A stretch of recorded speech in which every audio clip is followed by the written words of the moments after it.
Keep all this stuff.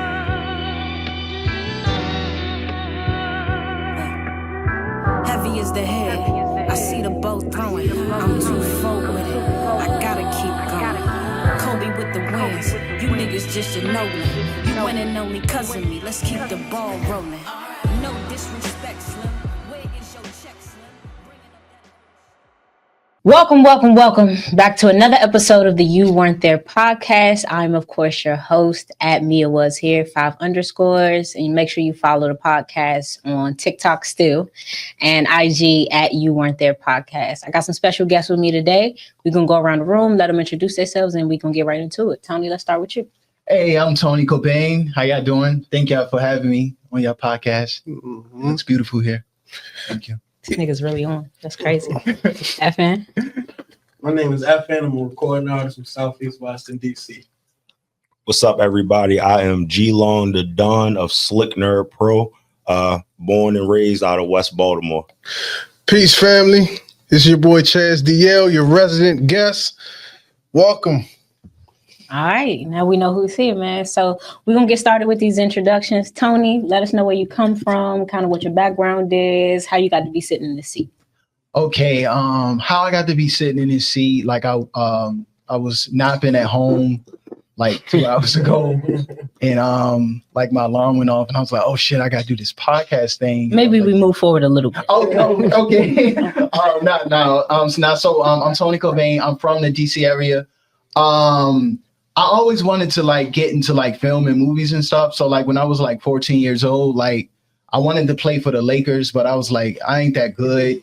So I was like, I need to think of something to do after school. Cause my mother was like, you ain't gonna be selling crack after school. Like, cause that's what Friends was doing. Like, sure. Allegedly. But I was like, I needed an extracurricular activity. So I was like, I want to like try to do acting or whatever. So I was like, how do I get into acting? So I would skip school and go to the library. And then like everybody who I was looking up to at the time, they did stand up to get into acting. Eddie Murphy, Martin, the Wayans brothers, you know, I started doing stand up after school when I was like 15 years old. I did great my first time. Second time, it was horrible. But that's real. Yeah, it was. Yeah, but started stand up. Then went on to Howard University. Studied theater. I create. I'm a creator overall. I do stand up, music. I play instruments, act. But I play whatever need to be done. I'll create. So you producing your own music too? Now, yeah. I got tired of paying producers. Okay, that's fair. All right, FN, let's get your story. I'm a recording artist from Southeast Washington, D.C. Growing up, I used to be the basketball star of the neighborhood. Ended up going to school on scholarship. Hold on. Baby, is that true? Yeah. Okay, I'm just checking. We're making sure niggas ain't telling lies out here. All right, go ahead. I grew up with it. I ended up going to school on a scholarship. Always was interested in music since a kid. I used to be like a little singer when I was little or whatever. But, we can tell. Yeah. But growing up, you know, I don't think I ever really. I kind of just focused on basketball for a lot of the time. When I got to college, I got introduced to a ton of different things, different women, different friends, lifelong friends that I have now. And we ended up just going to the studio, playing around, and then somehow it got serious. Like, you know, I ended up creating music. I myself do produce my own music. I mix and master my own music. I have my personal studio at home. I dropped my scholarship, became a full-time artist. So I'm also a firefighter. So. Okay. Oh, well, that was convenient. Of course, this nigga, it's so easy to just drop out of school when you got a job to pay $100,000 for no college degree. Moving on. Slick nerd, please. Faking out here, y'all. Say something, we ain't having that. This is my show, baby. We ain't doing none of that shit, man. The nigga got the only job in the city that pay $150,000 a year with no degree. Talking about, I dropped out of school. I bet. Shit, moving on. Slick Nerd, get us out of here. I'm sick of this shit already. All right. So what's up, everybody? Again, my name is G Long the Don of Slick Nerd Pro, which is my brand. My partner, my business partner, Tim Mack. I've known him since we was 12 years old. Wow. So like rapping has always been there. Like it's always been in my DNA. The real reason why I'm here, and I feel like I got to give a big shout out to Open Gym and Nature Boy, because they opened up the door for us to come from Baltimore to work our way out into the DMV area. You feel me? So I got to give big ups to them. Thanks to them, you know, we've performed on the Fillmore stage. Just last year, just passed, we opened up for Ghostface and RZA. You feel me? At the Howard Theater.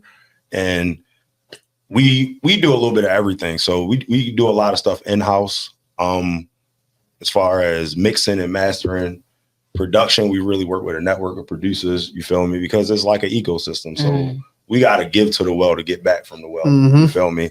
The biggest thing that I learned from, like, I'll say the past 4 or 5 years, we really like upped the ante when it came to music. Like me and Tim, like we doubled down on ourselves. Like, all right, we got to push our product and get ourselves out there more. And the biggest thing I learned is you really got to bet on yourself. And if you really want to put yourself on, you just got to do that. You know? For sure. And I think like an important piece that everybody here has mentioned is like kind of keeping the music in house, whether that's with a network of producers or doing it yourself. And I think when I started in music, that wasn't as important as it's become now, to be able to like create your own sound, like ground up. Right. Yeah. And how important it is to be able to like, from a knowledge standpoint, right, from a technical aspect, to be able to do those things yourself, because it is hard sometimes to like build that network of producers, right? And not everybody has been blessed enough to come across Nature Boy and to kind of like pull from that particular resource. And we always shout out Nature Boy here. That's my brother. You know, we love him here. We love Open Gym, and we always acknowledge what they're doing and have done for the city, because it's super important. And I think it's always important to acknowledge kind of the people in the city that are being useful, you know what I mean? Because that's something that wasn't always the case. And I think especially in the market that we're in now is not always the case. It's a lot of people that want to use without being useful. Yeah. And so, but from the aspect of like kind of like technically learning, like really what was the inspiration behind that for you specifically, Tony? And then we'll get into your story with that. Learning to like do stuff on my own, you know, just depending on, you know, people, you know, depending on you paying these people and you gotta like chase them down and like beg them. And then I remember I did this one song. I had to wait like 6 months for one song. And I was like, dude, like I could do this like. And had already paid them. Yeah. Oh no. Sounds very DMV. Yeah. And I just got tired of like dealing with certain situations. A couple of years ago, like, damn, what year was this? 2022. I had a single deal, and this is when I was like, I don't like the business of music, and I was like, you know, I'm just having fun with it at this point. Join the club. creating what I want at this point, because I had a single deal. I know I was supposed to get paid. So the budget for this one song, it was a lot of money, and everybody got paid, and I found out everybody got paid by accident. Like somebody slipped up and said it, and I was like, wait. You got paid? And I was like, out of your budget. Yeah, because my friend I went to Howard with, I got him the job to film the music video for it. And I'm talking to him. He was like, yeah, you didn't get paid. I was like, nah. Oh, wow. And then I paid for my own studio session, and I'm like, you know what, this is strange. You know, let me figure out how to do this stuff myself, and you know, this and. I did, you know, trial and error. That's real as hell, though. That's real as hell. I think that's a lot of artists' story in the DMV is like, and not necessarily always just the point of like, well, I'm paying these producers and they not doing the work or not getting it for me in a timely manner, but like not understanding the business of how you're supposed to be paid for that, right? And music is, to me, in the best place it's ever been and also the worst. I think from the like, if you start from the more optimistic point of that, like you can do whatever you want in music now. And I think we're in a very rare time. You can produce your own music, mix and master your own music, create your own shows, pull your own artists for those shows, sell your own tickets, work with the venue for lighting and sound. Like you can really like tour yourself in a way that I think was very difficult 15 years ago, right? But at the same time, I think when you are relying only on yourself because of those negative experiences, sometimes you do miss the opportunity to build in some of those networks the way Don has. And as a result, like sometimes the product is not as great as it could have been if you had like kind of learned how to build that network around it. So that being said, FN, like what's your inspiration for, you know, kind of creating your own sound, creating your own music? Because I did hear, you know, Hood Romantic 1, 2, and 3. Oh yeah, I appreciate and so, you know, I mean, we always want to show love here, but like kind of what was your inspiration behind like creating your own sound top to bottom? Truthfully, it started with me. It started with going to different studios, record music, and just like paying attention to the engineer that was engineering the session, how they never really gave a fuck. You know, like you will be recording, and you know, as a new artist, you expect advice, kind of like you expect to get advice back, feedback, and it's a no. And I remember this one. I'm not going to say the studio that I was at, but I'll tell you how the artist. I was in the studio session, and mine is already wondering. So you don't say the name. I recorded a song and I got absolutely like no feedback back. He like didn't chop the song up to, you know, taking a breath. So he didn't do anything. And the artist Big Flock walked in. When he walked in, he cut our session short. And Big Flock and his entourage, they were able to, no offense to, you know, nobody, they were able to you know, take over. Right. And I just sat back, you know, I said, because they had like a glass that you could see, you could see through. And I sat back and I watched how critically he like analyzed everything, like not missing a speck. Wow. And it was just, I just felt so disrespected by that, you know. From that point on, I was like, I ain't fucking with these motherfuckers. So, like I said, I was in school. I ended up getting like, because I was on scholarship, I ended up getting like a $15,000 refund check. I just blew it on studio equipment. And I got like some dumb shit. And I had to like constantly upgrade because it was just like, I didn't know. You didn't know. The touch run. So I blew that 1,500%. My father would like chew the hole in my ass about it. But so good. Now that's real though. And the truth is like, it's not just the importance behind learning like the technical aspect, because you're not always going to be in with a sound engineer that sometimes it's that people don't care and sometimes it's that the engineer doesn't know, right? I've been in sessions with engineers where like they're more technically sound than almost anybody, but they don't want to like interrupt your process. So sometimes there are things that they're not going to tell you that they may be hearing, that they may be noticing just because like maybe they've had poor experiences with artists. Not every artist wants feedback, right? Some people think that what they're doing is perfect. And the way that they recording it, the way that they choosing to do it, their method, their process, that's the one that they want to follow. And as an engineer, they people too, right? And so, you know, sometimes an engineer, he'd had a couple bad experiences with maybe giving an artist some advice and them not wanting to hear that shit. That happened to you a few times. You might be one to fall back too. But that's also why it's so important to like know some of those technical aspects yourself. Because even if you got somebody engineering or mixing and mastering for you, if you don't understand what he's doing to be able to make corrections in that process, you still gonna have a hard time, or you still might end up coming up with something that isn't the way you heard it in your head. And any of the artists that I ever worked with, Nature Boy included, will tell you I would do a song 20 times if that's what it took for it to sound like it sounded in my head. And if it doesn't sound like that, we haven't accomplished the mission yet.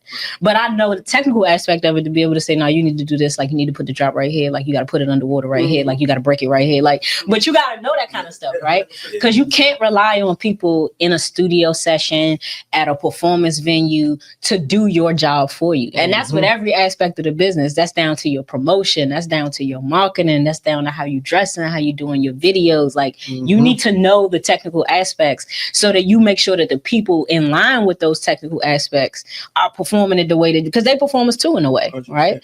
Right. So you need to be able to like tell those people like, nah, we got to make some adjustments here or there. You know what I'm saying? So I think that that's important. Yeah. But I do think like building the network is important too, because for me, like I'm not a producer at all.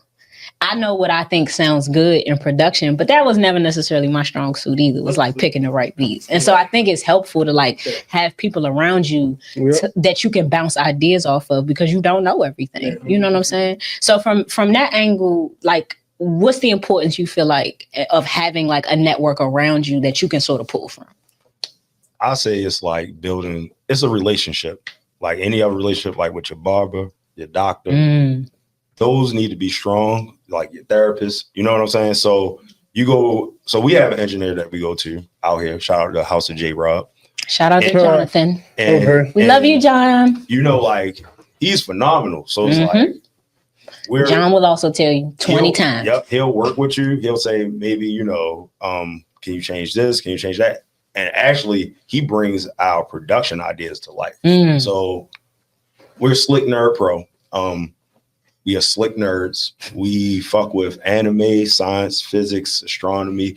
But I grew up in the city, you feel me? And a lot of that was kind of looked down upon for Black people. And now it's an explosion in pop culture, you know what I'm saying? Which I love. I love it. I love that everybody fuck with the anime, you know what I'm saying? So we go to him with these samples because we working on the album. We have a Japanese pop song, right? And when I tell you we was this idea, and I'm like, can you take this part, take that part? And he brought it to life. So, but also the benefit of having our own in-house, being able to do that, helps the turnaround time in the studio. So we already did the template. We already wrapped the song. I done mixed it down phenomenally. All right, but we still gonna go to the studio and we can get 4 songs done in 2 hours because we already know them off the bat. Right. You know, that's the benefit of learning. And we learn through YouTube University and trial and error. Facts, man. Like, honestly, to me, that's why there's no excuses. Because, like, there's very little as far as, like, your beginning a process that you can't learn from YouTube these days, right? There's a video for everything. And people put so much information out because they want your views. So they're going to give you 50 videos in terms of, like, how you can create something, 50 videos in terms of, like, how you can generate an idea for something, put it on wax, whatever it is, because they want you to come back and look at the next video that they're going to give you. You know what I'm saying? So it's no excuses for you not to be whatever it is that you want to be, you know, in this area, in this market, and in this day and time, right? But when you look at kind of like where you are in your career right now, and this is a question for everybody, right? Where did you expect to be at this point in your career versus where you are? And kind of what's your plan over the next, let's say, 5 years? We'll start with you. So if I'm being God honest, no, you know, but it really took a lot of sacrifice and a lot of letting things go so I can learn new stuff so we can understand the business part of it, right? So the only thing with hip hop is ageism. You know what I'm saying? Fact. Nobody don't say nothing. Now Ozzy Osbourne, if he go on tour, Fact. you know what I'm saying? Bono, Bon Jovi, but Springsteen, niggas is 78. Right. Doing 80 country You think tours. it's changing though? Crazy. Absolutely. 'Cause I feel like it's 8.2 billion people in the world, right? So it's enough for everybody to create your own slice of paradise. Agreed. You know what I'm saying? And where I want to go with this is really just opening up doors for other artists and putting ourselves on as well. So it's like people complain about shows and, you know, not getting paid. And it's like, all right, well, if you can do it, why not bet on yourself to do it? You know what I'm saying? Like, so I'll say the last show that we threw of our own was last February. It's Forbidden Roses show. Venue held 75 people. It was like 85 people. So, you know, the next show is in March. Then you hold 200 people and we going for 220. Right. You know what I'm saying? It's just like, Supposed to do it. It doesn't go your way. You got to understand that too. You know what I'm saying? You got to be your biggest fan and your biggest critic to be able to move forward. So it's like, all right, that didn't work.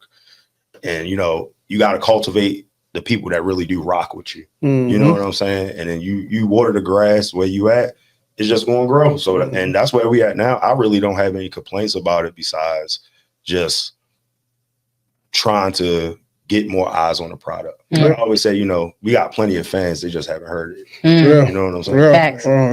And never forget, man, like 10 fans can make you 10 bands. Yep. So, you know what I mean? It's more about quality than anything else. And I feel like that's something that gets lost in some of the creation that happens in this city. And I would say most of what's coming out of music in this area. But I do think that there are artists that like are more concentrated on popularity than like quality product. Microwave music. Yeah, it's. I think quality product, like we've gotten in a space where like that's less important, Right. Than maybe it's ever been in my mind, which I think is interesting. I don't mean to cut you off. So like back to the ageism thing. It's like I respect, younger generation music, like because you got some people that really rap. I just feel like they put them on the forefront, but they don't have enough life experience for it to resonate with everybody.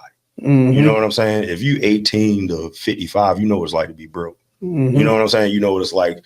It's this thing where they're like, "Are you old? Nobody don't want to hear that." But then you realize a lot of people can't read, so like, what can they comprehend? You know what I'm saying? Like, dumb it down. It's like, wow, And it's like people act like 40-year-olds not going to concerts. Yeah, you know what I'm saying? Like 40-year-olds not buying music. Like you realize that those are the people with money. Like those are the people with the jobs. You know what I'm saying? Like so you like saying like, oh, if it's over 30, I don't want that audience. Like I heard that so much, and I agree with you that like music as a whole music and entertainment as a whole is a very ageist space. Yeah, they push that narrative for hip hop for a reason.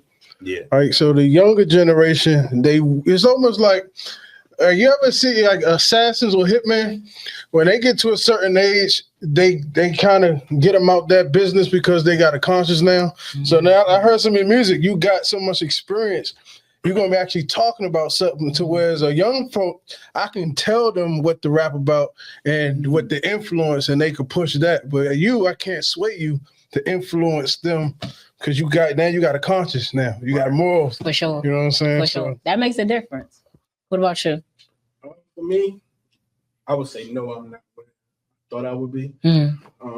Something that I've learned is that the lifestyle that I'm trying to provide for myself and my family, it comes with patience, right? I didn't know that coming into this. Like I thought, just being talented at something, like basketball, it'll happen. Exactly, like automatically. And it's not like that. You get overshadowed by people that you feel like you're better than a lot of times. But like I said, it's not your decision on when you make it. It's not your decision if you won't make it. It's just, you put your head down and you work hard every day. And then if you do that, it'll come to you, hopefully. So what I thought I would be, no. But over the next 5 years, I definitely want to just keep figuring out who I am, as an artist, because music changes. I'm going to change, like you said. I'm not there yet to where I'm providing that level of consciousness as far as like you probably been through several more life experiences than I have. I'm pretty sure. My music right now, I like to vibe with the women. That's the vibe. 100%. They spend the money. Yeah, I do have a few songs. Women are always the tastemakers. I try to go. Life experiences. But sometimes I be telling myself like, nah, because I want to dumb it down. Because when I do talk that way, people don't talk. Like, we ain't trying to hear that. I'm gonna speak for my friends. A lot of my friends. Right. So then I changed my crowd. I started talking to the women, and that's been successful. True. For sure. Yeah. For sure. What about you, Tony? Same question. I am sitting right where I need to be at this moment. Everything happens for a reason. I'm very introspective and like I think I analyze stuff. So like I'm like when I was like 18, 19, 20, 21, I had a lot of opportunities presented to me, but I know I would have like blew those. I would have been probably out of control, to be honest. And I come from somewhat of a family of artists. Like I had a great uncle. He was in one of those like old school Motown groups, and he I look at people's lives and I look at people's lives and I learn from them. And I was like, this person did this. I'm not gonna do that. This person did this to get there. That's what I'm gonna do. So like I had an uncle, he was in a group and he, it was one of those like what if type of situations because he was presented a lot of stuff at an early age. So now that I'm older and wiser, I'm like, I know what to do now. You know, I'm not immature. And I know I have a clear head of what I want. Like like this hoodie I got on Tony Cobain Studios. I like to think from the end in mind. So like this is where ultimately I want to. This is my, I don't want to say end goal, but where I want to. I want a facility similar to what Tyler Perry Studio has. You know, building my own films and content and music and whatever else like I want to create. So you just your natural love is just creation, right? Yeah, pretty much just creating. Like I'm naturally a funny, awkward person, I guess. Sure. So like it wasn't like that difficult to you know, like do comedy. Like but like my mom, she had like when she was younger, she had like a TV program. My dad's my dad's family's like the music side, so it's like I kind of like get it both from them, and so I just like creating like whatever. Okay, so can I phrase a question like this? Yes. All right, you got a deal on the table. Same $40 million for each deal. Music, movies, or comedy. Which one are you taking? That's a good one. Because that was my question too. What's the passion? What's the thing? Acting. So acting is the thing you would do for free. Yeah. Okay. Okay. Okay. I respect that. I respect that. Yeah.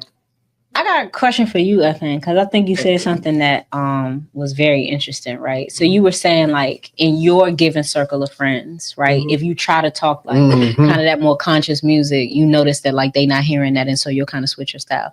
How much of that is like understanding the market, and how much of that is crisis of confidence? So for me, I would say this. Let me kind of rephrase that a little, right? I'm rephrasing that. We ain't doing that. You said what you said.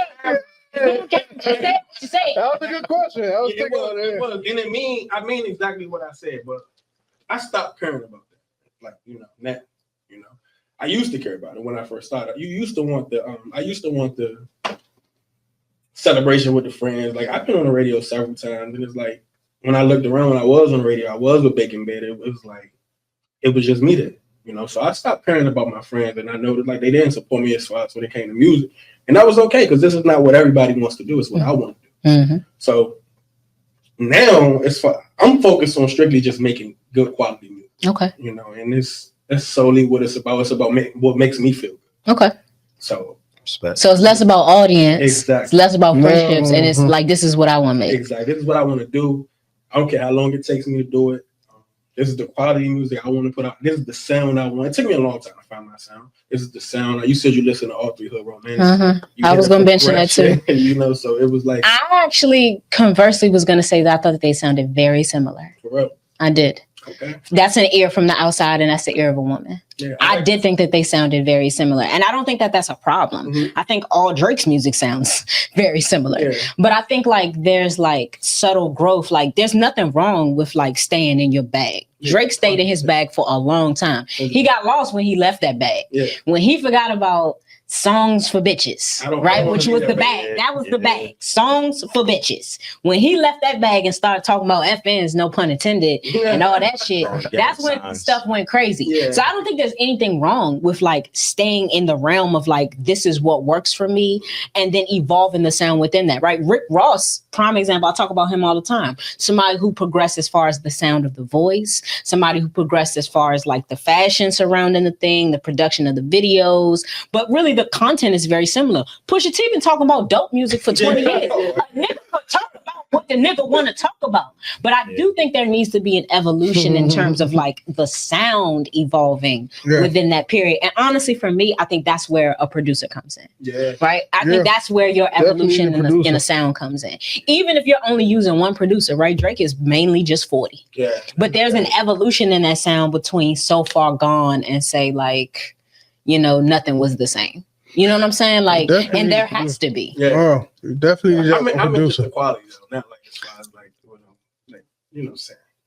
That's what Similar. Okay. I appreciate that though. Just to be fair. But yeah, We a don't tell producer lies. is key though, for real. Mhm. And there's a difference between an engineer and a producer too. Mhm. So you go. I would say And you know need always, quality on both ends. yeah, You know what yeah, I'm saying?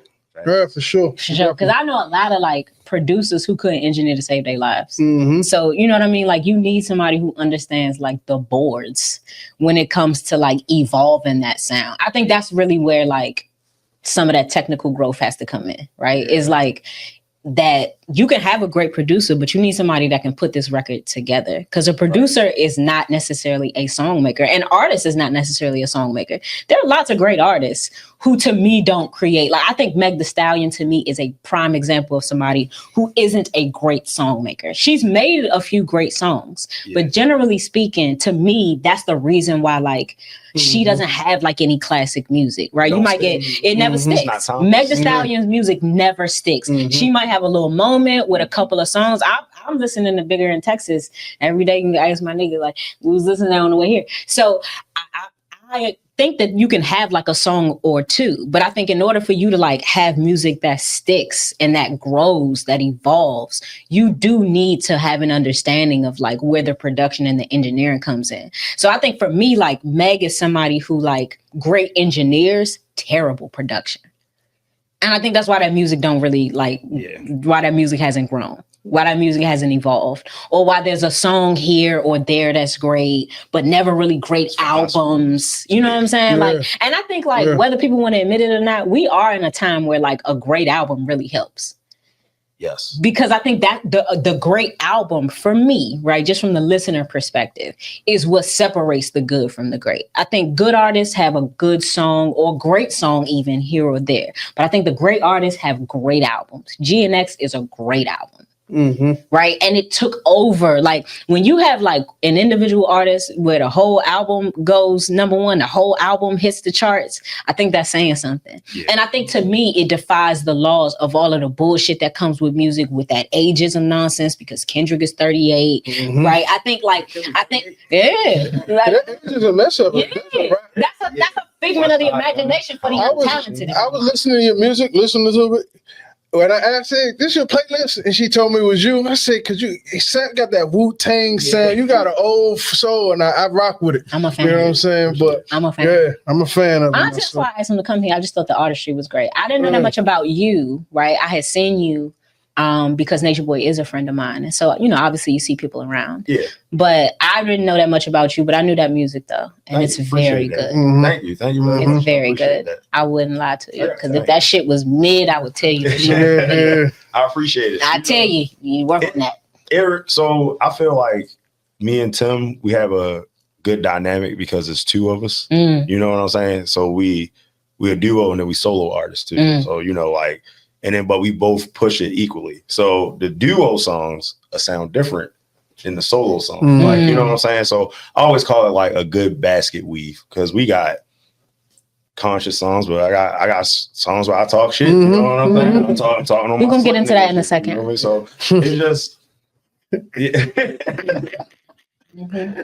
going up. You have to say your piece before I don't. You know what I'm saying? I like to start with the positive. So, but you know, like honestly, my music, it just comes from.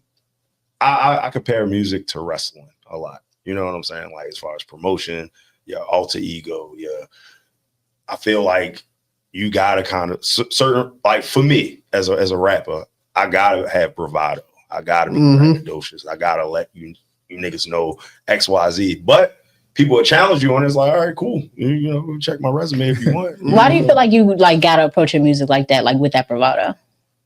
What's your rationale behind It's my outlet. Because I work, you know, I do corporate things too. So it's like a switch, like Batman, Bruce Wayne. Yeah. You know what I'm saying? Like if you're gonna be an artist, you gotta lean all the way into that shit. Because if I don't believe it, how anybody else won't believe it? But you know, it's a double-edged sword because some people they believe they're hyping these niggas in jail. Yeah. You know, you know what I'm saying? They Drake messed up the businesses. bought your own hype, boy. Now look at you. Yeah, so like you got to have that balance. You feel me? Like, it's good to you know tell yourself like you know keep yourself level-headed when it comes to it. So. I agree. Okay, and I'm gonna get to you in a second because I know that you do make songs for the ladies, which I appreciate. Okay. So I found a few of your songs to be misogynistic. I've heard you say that in a couple of songs, right? Why do you feel like that's necessary, right? When women are truly the tastemakers in terms of like really elevating your music and taking it to the next level. I kind of disagree with that. Okay, But, let's hear that perspective and then I'll shut it down. So music is subjective, right? Mhm. So it's not necessarily like my music not for everybody. You know what I'm saying? But I feel like I have that balance where it's like, I know it's so provocative to a woman, but they'll still say my lyrics. You know what I'm saying? Well, they'll still listen to it. You feel me? But all it is just some things are based from truth. Like I can't lie about it. If it's within my capabilities to do, or if I say, you know, I can be a little sexist sometimes. I can be a little misogynistic, but I feel like that's good sometimes. Okay, here's the thing. It's a good balance. Here's my concern. Okay. Right? I think let's take women as tastemakers. Let's take that off the table. Mhm. Right? Let's just say from a perspective of like growth and evolution. Okay. Right? So when you look at like the kind of man that you want to be, right? Do you feel like that kind of music is reflective of like the soul of who you are? Because if Certain so, songs, I think there's are bigger questions you need to be discussing with yourself. No, I'll say this, right? So, all right, my project, Long Story Volume 2, right? Mhm. On the cover, there's 6 different Mhm. versions of my I song. recall. I feel like it's just a different version of who I am. Now, the man that I am, and being a man, you got to be able to be honest and upfront. I just feel like I just say stuff that most people just think about. You know? I think from like, I think that's most guys will I think think it, that's but they real. won't say it. I think that's real. I think there are a lot of men who think that way, who feel that way, right? I think something I always tell, and this is something I tell my youngins, right? I think often, because you hear women say things like, oh, niggas ain't shit, right?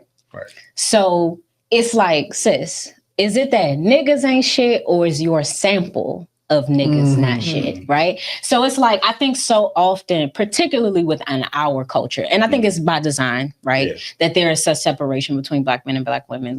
It's by design, right? It's Yeah, supposed to be that way. It's been that way since the field, right? Yeah. And I think like you can look at your sample size for something, right? And let's say your sample size is 1,000, right? 1,000 seems very large to an individual when it isn't, right? When you look at the whole. Yeah. So you'll look at your sample size for something and say, well, based on my sample size and then the sample size of the people that are around me. So if it's me with a sample of 1,000, I got 20 people around me. So that's another 20,000, right? So we got 21,000. That's a huge sample size. In comparison to 8 billion, it means less than nothing.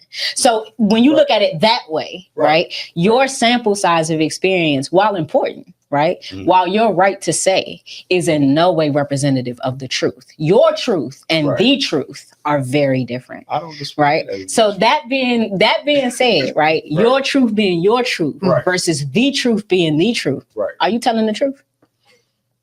Moving on. So this is my thing. I don't rap to save people. You know what I'm saying? I'm not Will Smith with it. I'll just keep it 1,000. I curse. I rap about slanging dope. And these experiences that I've had. I might rap about shootouts. I might rap about, you know what I'm saying, a particular type of woman. And that's the whole separation too, because you got women, I ain't gonna say it on here because there's a lovely lady in my presence. But you feel me? It's a good idea. That's just how like I'm not gonna compare myself to Future, but it's just like that nigga sells. Like nobody bats an eye. I know all women that buy shit. No, that's interesting. So how, as all creators, right? Because what she just said, what she's saying, I'm with her because on this aspect, but I understand you too. It's a frequency now in the world that's changing, right? It's just, you can feel it. It's a different energy in the world right now. So it's a new world and the old world that's constantly clashing right now. It's at war with itself. So as creators, do y'all see that one as creators? Because you said Future, and I give Future another year, maybe. Yeah, of course. You know what I'm saying? He almost out of there. But you know why? Because the bitches don't like it no more. So and so women is starting to, a lot of women is starting to wake up in a sense to that's knowing their worth and things of that nature. So as creators, do y'all see that it's two worlds colliding? And if so, how do y'all approach it moving forward now? If the balance, how do y'all balance that? Y'all want rock, paper, scissors? I mean, I was talking, but I got caveats. I mean,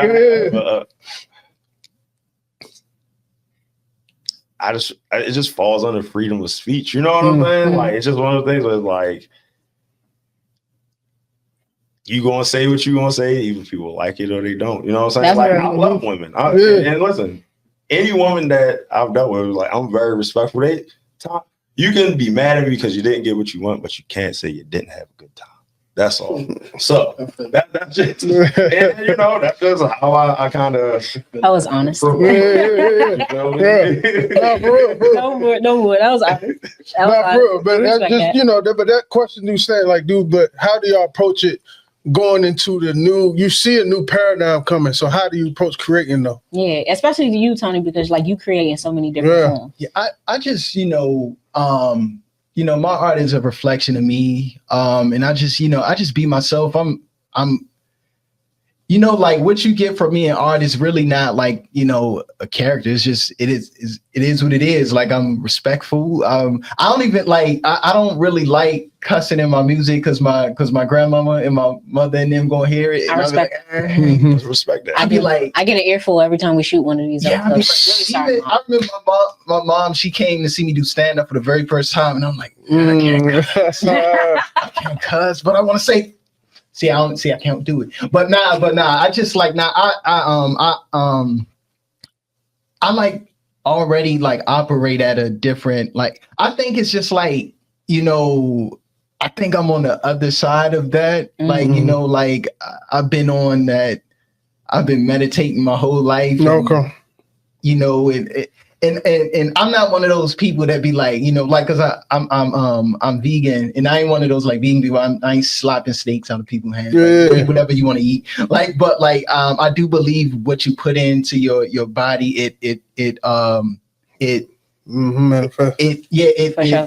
what am I trying to say? It impacts the way that you feel. I'm like, vegan too, so I get that. Yeah. So like, I just like, it's certain things morally I just don't, want to do. Present. So in comedy, when you on stage, because now the crowd is even receiving comedy different, right? So how do you approach that as a comedian? Do you still hit them with the hard truths, or are you conscious of your audience? Like, how do you approach that? So it's hard. I ain't gonna lie, it's hard. So the last I dropped when was that? That was in January 1st, 2023. I dropped I don't want to say an album, it was more so like a stand-up mixtape. It's called Orthodox. And it's hard, like cause I did a Trump joke, and I ain't never seen that many comments on my YouTube. It was like, you die, nigga. Like, so all I said was, I think he going to jail. Oh, man. It was like so many. You're not funny. MAGA, like, make him like, yo. But I just reported the news right there. I think he might be going to jail. Well, you know what? I think that's a real fact of a lot of entertainment. I think generally speaking, people hate the truth. Yeah. So like, I think because people are not the biggest fans of the truth, and instead interpret their truth as the truth, right? That happens all around in all aspects of entertainment. I think because that is the case on so many levels, people tend to reject something that even feels like the left, or that feels like, well, this is what everybody else thinks is true, and so I can't agree with it. No, it's because your version of the truth doesn't align with the truth. Yeah. You know what I'm saying? So I think for me, that's important. It's like, no, you can say what you want. I said what I wanted. I was carrying niggas in that music. I'm not gonna lie. So I'm not. This is a judgment-free place. I'm gonna ask these questions because these are the questions. But I do think like you're entitled to say what you want to say. Yeah, Like you have a sure. constitutional right, like to say what you want to say, to express yourself as needed. And whoever agrees with that is entitled to agree, and whoever doesn't is entitled not to. But I do think it's hard to figure out, like, especially if you care about those things, because that's the other aspect of it too, right? There are people who are concerned with like the view of the masses because they want to appeal to it. Right. And I think that makes creativity a lot harder, is when you're the kind of creative that desires to appeal to like a larger audience. Right. There are people who are just fine being La Russell, and there are people who want to be Drake, and you're entitled to desire either of those fates. Right. But like, there are people who it's going to be easier to get them if you fall in line with like more traditional, more widespread views, versus if you say what you want to say. And like, I don't give a shit if you like this or not. I don't give a shit if you agree with this or not. This is how I see it. This is how I feel about it. And you can love this or you can hate this. Either way, leave me the fuck alone. Right. So I had a friend listening to my music the other day, and he was like, listening to songs. He's like, in the songs that I don't like the most, he's like, yo, why don't y'all promote these? And I'm like, because they the most campy-ish, commercial songs. Is like, and really, we don't go in the booth, or I don't go in the booth like, you know what, this gonna be a hit.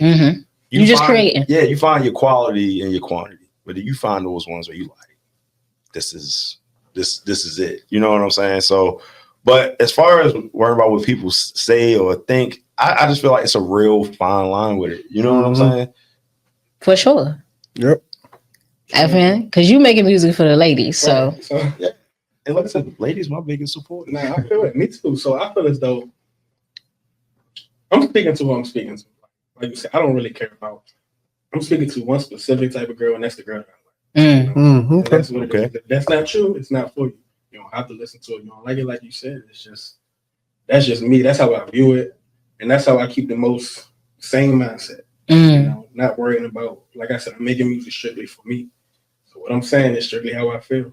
Who I'm talking to is who I'm talking to. Now that's a great point that you raised. Like when you say like keeping yourself sane by creating how you want to create. Now I think that's real. I think you really can drive yourself crazy, right? I mentioned this on another show with Chaz. We talked about the artist Houston, right?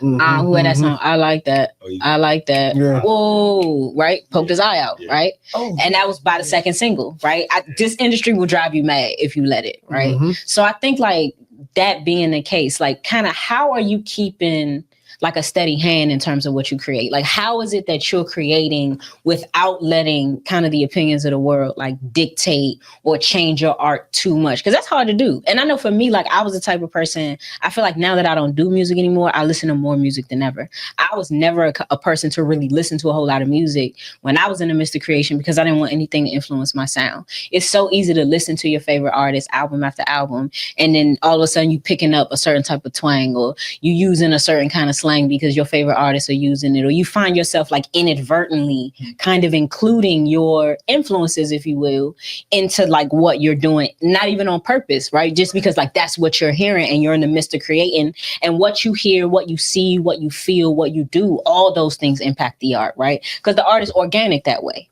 So everything around you has a tendency to influence in one way or another. So I never really listened to music when I was creating music. Now is like when I'm really enjoying things. But like, how is it that you're like kind of like keeping yourself in a space of like, this is what I want to do, this is how I want to create, and still like kind of maintain your sanity in the midst of that without letting people overly influence what you do? I'll say just being accepting of criticism helps out a whole lot, and really listening to what people have to say that you respect in your craft. I don't really listen to nobody who don't make music because you don't understand.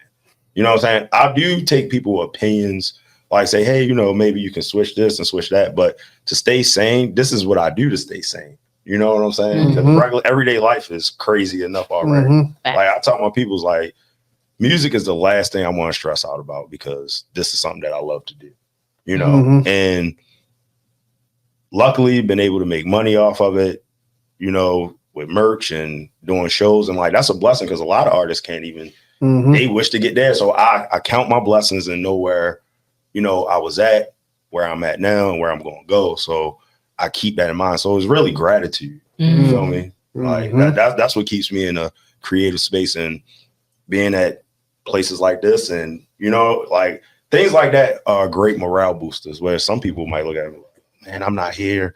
I did this video, only got 100 views, and it's like you competing with girls with asses and stupid violent videos. You gotta take every variable into account and say, you know what? And that's why I go back to the people that really rock with you.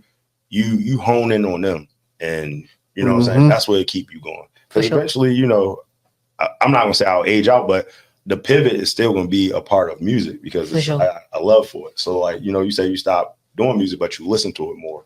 I feel like because I do music, I listen to everything. Like, I'll listen to like country, rock and roll, Japanese, Spanish music. You know what I'm saying? Hip hop, you know, conscious rap, or I might listen to trap shit. Like it just depends, but that's what keeps me sane. Okay, I got you, Tony. You know, just being authentic, you know, and truthful to yourself. Like, you know, if you're authentic, I believe, you know, people can see that. And, you know, just knowing who you're selling to, you know, just got to know I'm not going to be like rapping like Future and my audience is like aunties that go to church. You know, you got to just know, you know, who you're selling to. Yeah, just being authentic and truth to yourself. I think that's right. Yeah, I think like authenticity is like the biggest thing.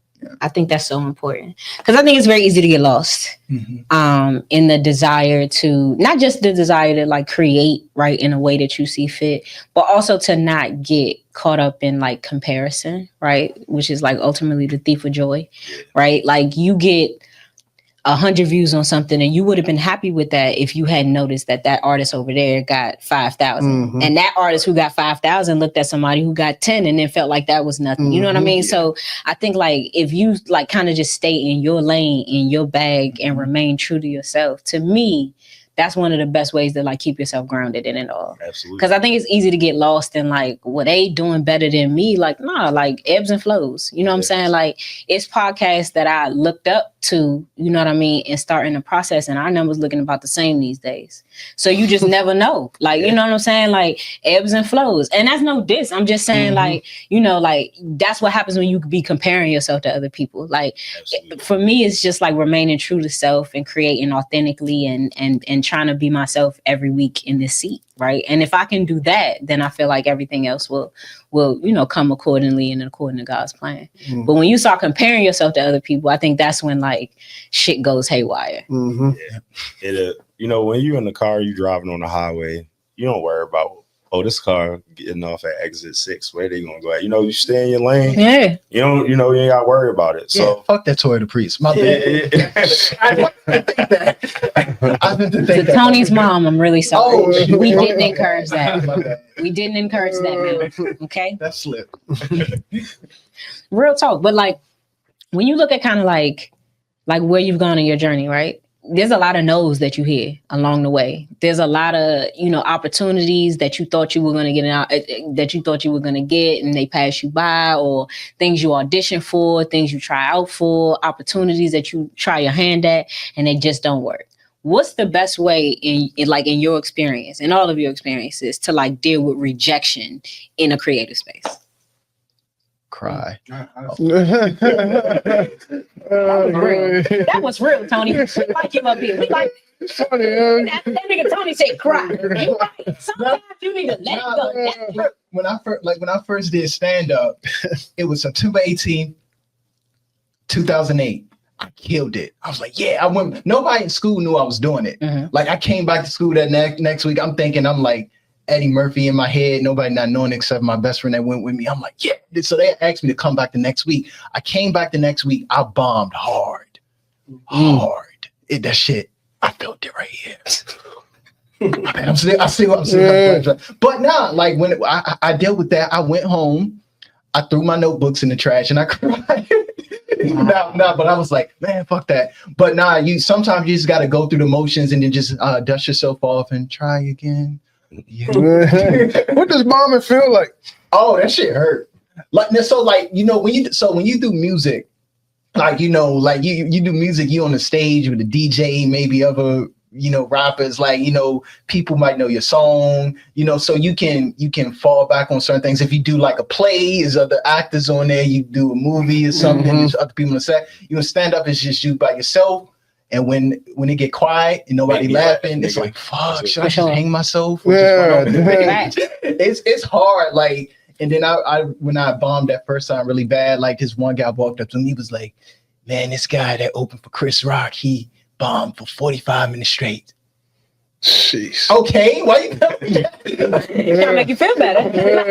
We trying to let you know you're not the only one fucking up. There's other people out here fucking up. But that's just like, just rejection. That's just a part of the game. You just gotta you just gotta remember why you're doing it. And if you love to do it, continue to do it. Yeah. Facts. For me, I look at it like it's going to happen, right? We see like these pictures on the wall. You see Kobe, you see Joy. All those guys miss game-winning shots, but we don't remember those. We remember the ones that they made. So I focus on the little wins. Like anything that was a little win to me is always more important than the loss. Of course, I still learn from the loss. I'd rather be happy than drown in my sorrow. I smile more than I frown. That's just my mindset. Okay, I respect that. I'll say when it comes to music, L is either in rap beef or you losing money at the door, because everything else is a lesson. It's still a lesson. You feel me? As far as being rejected, I can't really say that we've been rejected, because I remember, man, we've been rapping for a minute, like, especially in Baltimore, like 5 seasons, places like that. Like I said, the last couple of years, we just decided to turn it up and put our money into it, trademark stuff, LLC. So it's like to understand the business side of it. The more that you have your leverage, the more that you have your own backing, the less rejection you'll face. You know what I'm saying? Like if you know your worth and you put yourself out there and you actually do what you're supposed to do when it comes to business side, it's not really much that's going to reject you. You know what I'm saying? Because you come to the table with something. A lot of people just say, hey, I rap, I'm nice, or I sing, I'm nice, fuck with me. And like, as ideal as that sounds, that's just not how it goes. You know what I'm saying? Facts. That's real. So who gonna check you when you doing it yourself? It's facts. That's facts. So like that in mind, right? Because I think that's great advice. I really do, right? When you think about kind of like what you wish maybe had been poured into you like earlier in your journey, advice you wish you had gotten, things you wish you knew, right, 5 years ago in comparison to now, what like is the best advice that you've gotten, or like advice that you would give to somebody that you got that you felt like was super valuable in your process? Get your BMI and ASCAP. If you have a brand, trademark it, because anybody can come steal it. You know what I'm saying? You perform, you don't have no resume of where you performed at. You know what I'm saying? You leaving money on the table. The other thing is just quality. If you want somebody to listen to your stuff and not just nod through, like really take the time out to spend the money. You know what I'm saying? Most of us, not I'm gonna say most of us, but a lot of people, you can buy a bottle, you buy an eighth, you can pay for a beat, you can pay for that studio time. You feel me? And that's just all the advice I can give, and just be willing to grow. You feel me? Me, I would say that it's not a race, and just really stay true to yourself. You can go through ups and downs. Don't let it knock you off your path and your journey. Focus on where you want to be, how you want to get there. It's either you're going to be that artist that's going to be there, like you said, generationally. Like we was talking about Future and rapping. He been a man since I was little. Y'all said he got 1 more year. It's like, damn, he had a good run. He had a hell of a run. Yeah, that's true. So it's just like, it's either you're going to have that microwave music or that generational music. Whatever it is, whatever you want to do, just stay true to yourself and do it. For me, just being focused and having clear goals. That's just about it. My younger self, I was like not focused. Like I had a, good head on my shoulder, but I wasn't focused at all. Yeah. Understand that. Dang. Oh, I didn't expect to answer this question. Always want your opinion. I mean, no, because they kind of said, summed it up for real, for real. I mean, ain't much to really add to it. Again, just do for self. Like, man, y'all gave some good game today. Always keep the main thing the main thing. For sure. Stay focused at it, and then, but always be willing to evolve and keep going and just bring value. I do think now we at a time where the youngers coming up, because eventually that's who, no matter how old we're going to get, the youngers is who going to start. It's going to be a community. So bring value. And they're starting to demand it more and more. You know what I'm saying? So bring value and impact because they thirsty for it. For sure. So, yeah. I actually think some of the best advice, and I got this like so late, but it's something that I tell my team at work, which is to fail fast and fail early.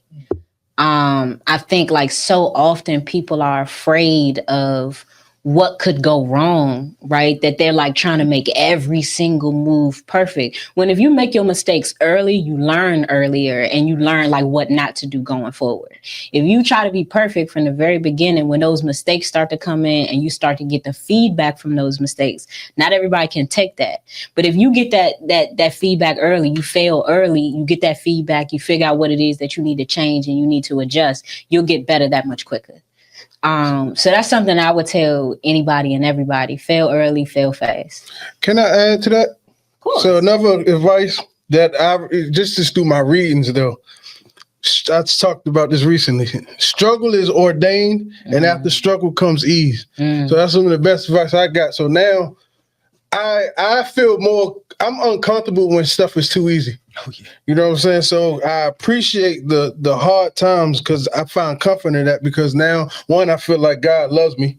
And then secondly, I feel like I'm getting better. I'm getting better. So when you're struggling through something, stop running away from that and lean into it. For sure. Yeah, lean into it. That's real as hell. Like, lean into the mistakes, honestly. Because, you win or you learn. You never really lose anyway. So, lean into the mistakes, make them early, figure them out early so that you can adjust your path early. And I think that that's going to help you evolve that much faster. But if you, do everything perfect the first year and then year 2, you hit this crazy slump. Sometimes, like, people find it harder to recover from year 2 than they would have if they had just made the mistakes in year 1. So, you know what I mean? Like, sometimes it's just best to go ahead and get the mistakes out the way, man. Honestly, like, don't run from it. Like, lean into the shit and, let it form you. Let it inform the decisions that you make. Let it inform the team that you put around you. Let it inform your creative process so that it improves, so that you work out them kinks. And just grow, like, and don't be afraid of some constructive criticism. I feel like that's, to me, one of the biggest issues in this area, and I say it all the time, is that people do not take criticism well here. This is a place where, like, you tell a nigga the truth, right? Regardless of whether you've done that in the kindest, most, humble way that you can or not. I'm not. No, I don't do that, but do you think people know how to identify what truth is anymore?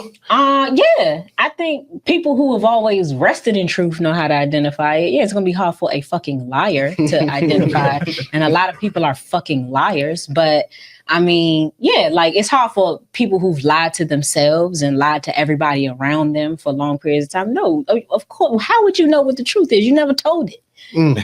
But, like, yeah, I think people who live in truth, like, kind of in a consistent way, yeah, I do think that, like, they're able to receive truth from others in a way that helps them to grow and evolve.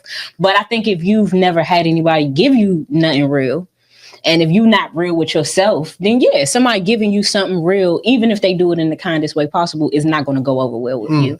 And I think there are a lot of people who will take honest criticism meant to help you build, and take it so harshly that it actually, like, makes them worse. Yeah. So, you got to determine the type of person that you want to be too. Like, do you want to be somebody who takes constructive criticism and uses it as a means to get better every single time, and to get to, and I think if you do it like that, you'll get to a place where, like, that criticism is easier to take. right? Mhm. Like if you take, like I drink green juice every morning, right? So if it's nasty as shit, and I know that, right? But because I drink it every morning, I don't care. Like I don't drink it because it tastes good. I drink it because it's good for me, because it sets the tone for the day. It's a little known fact. I ain't gonna get too tough into veganism, but when you eat heavy in the morning, you fat all day long because you expanded your stomach. Yeah, breakfast is the most. That's white shit. Don't listen to that. That's not true. All right, breakfast is not the most important meal of the day, nigga. Lunch is, okay. Exactly. Eat small in the morning and keep your stomach small, and then you eat less throughout the day. It's a little something I'm giving y'all. You know what I'm saying? But neither here nor there. Point being, you know what I mean, is I think you got to rest in your truth, and I think the more you are able to take that truth over time, the easier it is, for you to receive that, and also the easier it is for you to be that real with yourself. Also, if you don't mind me, I would like to say that don't insulate yourself with yes men, because they will keep you from growing. Surround yourself with other artists who have more accolades than you, who are maybe doing more than you in one way or another in the scene, so you can learn from them, not hate on them. So that's the biggest difference. Facts. Like if you Nipsey insulate taught us yourself that. with yes men, I've seen it. I've seen people get insulated and they go out of town, perform crickets. Yeah. If You you're know the most what I'm successful person in your circle is a problem. For sure. That's Nipsey all. taught us that. That'll save you a lot of headache and heartbreak. That's real. Like surround yourself with greats. Can I? We're not at school. We're not. So I gotta piggyback off of what y'all two just said. Like you gotta tell the truth, and you can't surround yourself with yes men or women. I noticed. Thank you, feminists. I know this very beautiful woman. She's I know this very beautiful woman. Like she be on Instagram. I ain't call her a singer because she not a singer. She be singing. She's not a singer. But it's not good. It's horrible. Oh. And I'll be looking at the comments. They be like, girl, yes, fire emoji, yes. Oh my God, do Tony Braxton that. And I had to tell her, I was like, nah, you shouldn't do that next. I said that and she got mad at me. But she messaged me later and was like, you know what? I know I don't have the best voice. Thank you for telling me that. I'm like, why you singing? Because the people was cheering her on, and I was like, stop that. It's a double-edged sword, because music is subjective.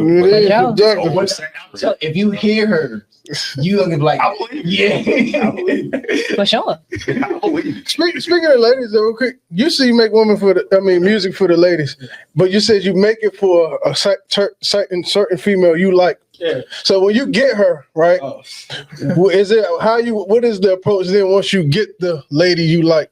Nah, what I mean by that is like, everybody got that dream woman in their head, right? My goal is that I'm in a relationship.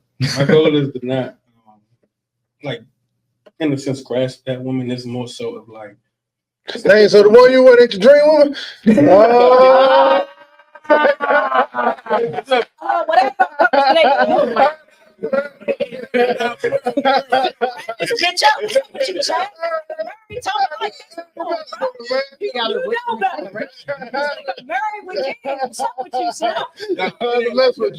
It's more so of like, in a sense, like I'm not gonna say chasing, but you're just chasing perfection. Every woman is perfect in her own way. I have that ideal image of what I want in a woman. Like, let me say that. And that's what I kind of talk about. I'm like, I get features sometimes. I say what I like. I know you like Chanel, stuff like stuff like that. I'm not more so saying like head to toe, 4'11", light skin, tatted. Like I ain't not that. More so just like personality, like stuff like that. Like I hate a gangster bitch. I hate it. I hate bitches who talk about women. Thank you. Talk about spinning a bin and shooting. Oh my gosh. Oh my gosh, and I say that in some of my songs, I hate that. A taser. Yeah, Section 8 queen is a good Not a Section 8 queen. That's crazy. Section 8 queen. Queens, my man. Yeah, you know what I'm saying? Like, we listen. Let me tell you something. As a woman and a feminist, we respect all y'all bitches up here. Sure. Respect you hoes. Like no other, you know what I'm saying? Some of y'all is hoes and some of y'all is bitches. It's category. You're not gonna sit here and tell them lies. A feminist means that you can do what you want, but just because you can don't mean you should. All right, we don't sit here and tell lies. There's some bitches out here, some hoes out here, there's some young ladies out here, some thug hoes out here. It's a lot of different stuff. And you're entitled to like what you like, love what you love, and reject what you reject. It's tears. Like, you know, it's nothing wrong with that. We respect all y'all Section 8 jumps and all that. Like, you know what I'm saying? You came from the bottom, sweetheart. You got it out the mud, and we respect your path. Section 8 cool. Yeah, Section 8, we love y'all. We love all y'all. We love all y'all the same. We only call you bitches because we don't know your names individually. You know what I'm saying? But we respect everybody. We do. We respect everybody. So let's get into the last question of the day. How to stay focused when your plan isn't coming together? What is the best way to do that? Right? Because you're going to have a plan for yourself, an idea for how you want that show to work out, that album to work out, that single to work out. And sometimes it's falling apart. How do you maintain yourself in those situations? I would say to minimize that issue is really take your time planning, you know, because if you fail to plan, you plan to fail. It ain't, you know, and the other thing is, you know, man makes a plan, God laughs. You know? So you gotta be able to adjust, you know what I'm saying? And be willing to sacrifice. Like, all right, this isn't coming out the way that I want it to, so I can push it back. It's a reason for it, you know? Now, when it comes to shows, me and my business partner, and shout out to J-Sav too, we are very like poignant about those, like line up and like, because I work in the corporate world, I kind of take some of those aspects to bring it over to me. Facts. And it's been working, you know. I work for a multi-million-dollar company, so they've been in business, so it's no reason I can't steal some sauce from there and bring it over here. But it sucks sometimes when it doesn't go through. So the biggest thing is really take a day or two off. Just don't think about it, don't worry about it, and then come back to it fresh. If not, you're going to miss little nuances. It might be a very simple fix. And you're like, damn, I didn't think of it because I was flustered. You know what I'm saying? Or my glass was already full. I done worked all week. This is what I'm doing in my spare time. My boss done pissed me off. My girl done pissed me off, whatever. Right. How am I going to figure this out? Let me just step back. I'll come back to it later. Facts. FN? I like that. I would say the same thing, though. You know, take your time. Is something that I've learned at work is that I carry throughout life is that prevention is better than solution. You know, so just to piggyback on what you said, that's a fact. You know, take your time. Don't rush it. Like every time I rush to do some shit, I fuck it up. So for me, just try to prevent it so we don't have to find solutions. That was good. Mine is like pretty simple. Like, you know, at home, I got a big old whiteboard. I put everything I want to, you know, accomplish in different categories. And what don't work, take it off. You know, what work, put it on. That's it. Yeah. Right. I think that's real. Like, I think the big lesson here is being open to adjustment. You know, your plan is not perfect because you're not perfect, and that's okay. Right. The whole point of examination, of pre-planning, which is a part of prevention, is so that you can, you know, set the best course possible. That doesn't mean it's going to go exactly the way that you thought it was going to go. And that's all right. But I do think it's important to take some time away from it so that you can kind of like give yourself some space to process things in a healthy way. And then once you've given yourself some time and some space to process in a healthy way, to then re-examine the scenario based on that healthier outlook. I think when you like have experienced something, whether it's show, whether it's album, whether you got personal stuff going on that's now impacting the creative venture, sometimes like in the midst of a thing, it becomes very difficult to see it clearly because you kind of like blinded either by the moment or by your feelings in a moment. But I think it is healthy to take some time, take a step back, give yourself some space to process something, and then to approach it with some fresh eyes. I think that's real as hell. And I think that's one of the great lessons for the day. And I hate to do this, but we do got to wrap it up, guys. But come on, brother. We was almost at the end. Come on, man. Sir, you done made them triggers, sir. Crazy, man. Definitely wrapping this shit up now, man. That bitch just pissed me off. All right. So we're going to wrap it up for the day, man. We're going to let everybody give y'all their socials. We're going to let them give you any upcoming events, albums, or situations they got coming up, and then we're going to close it out. Tony, we'll start with you. Hey, I'm Tony Cobain. I'm everywhere at I am Tony Cobain, spelled normal, no like underscores, all that type stuff. I am Tony, IAMTONY. Cobain. And I just released a single called Cruel that's out on, where you get your music from and all that stuff. I got a short film out, A Long Night. It's a horror joint. And I got some more short films coming this year, and working on some stand-up for next year or late this year. That's it. All right. FN everywhere _hood romantic. Everywhere. Same thing. I got a new single. I think it's my best song ever. Coming out on Valentine's Day, and it's titled Hopeless. Happen. Hey. Again, thank you for having me here. I'm G Long, the Don of Slick Nerd Pro. You can follow the Slick Nerd _G, or you can just follow the group page Slick Nerd Pro, and you can find everybody else's page there. Next month, March the 15th, on my birthday, we at the Motor House in Baltimore. Special feature artist Kiko Black is coming out, and it's called Starcade Symphony. You can find the link in my bio. Slick Nerd Pro Volume 4 will be done by the end of this month.